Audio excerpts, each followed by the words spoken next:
حضرت عبد الرحمن بن ابو بکر صدیق رضی اللہ تعالی عنہما کا بیان ہے کہ ایک مرتبہ حضرت ابو بکر صدیق رضی اللہ تعالی عنہ بارگاہ رسالت کے 3 مہمانوں کو اپنے گھر لائے اور خود حضور اکرم صلی اللہ تعالی علیہ وآلہ وسلم کی خدمت اقدس میں حاضر ہو گئے اور گفتگو میں مصروف رہے، یہاں تک کہ رات کا کھانا آپ نے دسترخوان نبوت پر کھا لیا، اور بہت زیادہ رات گزر جانے کے بعد مکان پر واپس تشریف لائے۔ ان کی بیوی نے عرض کیا کہ آپ اپنے گھر پر مہمانوں کو بلا کر کہاں غائب رہے؟ حضرت صدیق اکبر رضی اللہ تعالی عنہ نے فرمایا کہ کیا اب تک تم نے مہمانوں کو کھانا نہیں کھلایا؟ بیوی صاحبہ نے کہا کہ میں نے کھانا پیش کیا، مگر ان لوگوں نے صاحب خانہ کی غیر موجودگی میں کھانا کھانے سے انکار کر دیا۔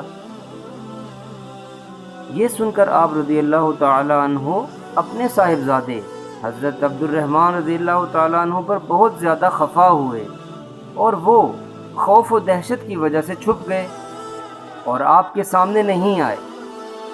پھر جب آپ کا غصہ فروغ ہو گیا تو آپ مہمانوں کے ساتھ کھانے کے لیے بیٹھ گئے، اور سب مہمانوں نے خوب شکمسیر ہو کر کھانا کھا لیا۔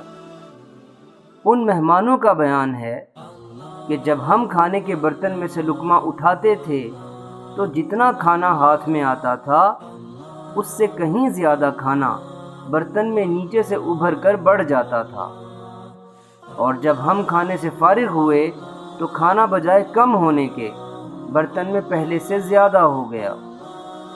حضرت صدیق اکبر رضی اللہ تعالی عنہ نے متعجب ہو کر اپنی بیوی صاحبہ سے فرمایا کہ یہ کیا معاملہ ہے کہ برتن میں کھانا پہلے سے کچھ زائد نظر آتا ہے؟ بیوی صاحبہ نے قسم کھا کر کہا، واقعی یہ کھانا تو پہلے سے 3 گنا بڑھ گیا ہے۔ پھر آپ اس کھانے کو اٹھا کر بارگاہ رسالت میں لے گئے۔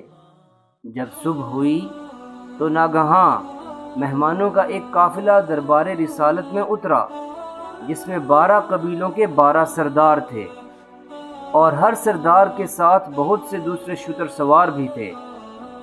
ان سب لوگوں نے یہی کھانا کھایا، اور قافلہ کے تمام سردار اور تمام مہمانوں کا گروہ اس کھانے کو شکمسیر کھا کر آسودہ ہو گیا، لیکن پھر بھی اس برتن میں کھانا ختم نہیں ہوا۔